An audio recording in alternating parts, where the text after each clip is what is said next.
ఓ పక్కన హైవేలు భారీ ఎత్తున వేస్తున్నామని నితిన్ గడ్కరీ చెప్తున్నారు. వేల కోట్ల రూపాయలు ఖర్చు పెడుతున్నారు. తీరా చూస్తే అందులో కూడా డొల్లతనం దోపిడీ జరుగుతోందన్నటువంటి విషయాన్ని ఈనాడు ప్రొజెక్ట్ చేసుకొచ్చిన ఒక మంచి వార్త ఇది.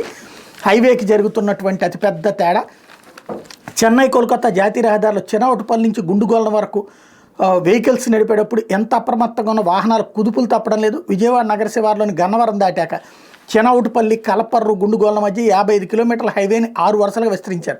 2 ప్యాకేజీల్లో వేర్వేరు గుత్తేదారు సంస్థలు ఈ పనులు చేసినాయి. 3 ఏళ్ల కిందట ఈ మార్గం అందుబాటులోకి వచ్చింది.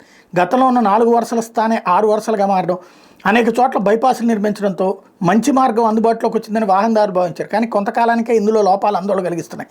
ప్రధానంగా వంతెనల వద్ద ఇరువైపుల అప్రోచ్లు కుంగి ప్రమాదకరంగా ప్రయాణం చేయాల్సి వస్తుంది. ఈ మార్గంలో గ్రామాలు, వాగులు, వంకలు ఉన్న చోట్ల పై వంతెనలు అంటే ఆర్ఓబీలు నిర్మించారు. కాంక్రీట్ ప్యానెల్తో కూడిన ఈ వంతెనలకు ఇరువైపులా అప్రోచ్లు ఉన్నాయి. అప్రోచ్ వంతెన కలిసే చోట్ల ఎగుడు దిగుడుగా మారింది. వంతెనకు సమతలంగా ఉండాల్సిన అప్రోచ్లు కొంత దిగువ కుంగే. వంతెన దగ్గర దాకా వచ్చే వరకు వాహనదారులకు ఇది కనిపించదు. అదే వేగంతో వంతెన పైకి వెళ్ళినప్పుడు వాహనాలు ఒక్కసారిగా ఎగిరి కుదుపులకు లోనవుతున్నాయి. దాదాపు అన్ని వంతెనల దగ్గర ఇదే పరిస్థితి ఉందన్నటువంటి వార్తను హైలైట్ చేసింది. ఇది నితిన్ గడ్కరీ సీరియస్గా స్పందించాలా, అలాగే లోకల్ ఎంపీ గారు, అటు గోదావరి జిల్లాలకు సంబంధించిన ఎంపీ, ఇటు విజయవాడ ఎంపీ ఇద్దరూ కలిసి నితిన్ గడ్కరీ దృష్టికి తీసుకెళ్లాల్సిన అంశం, చాలా ముఖ్యమైనటువంటి అంశం.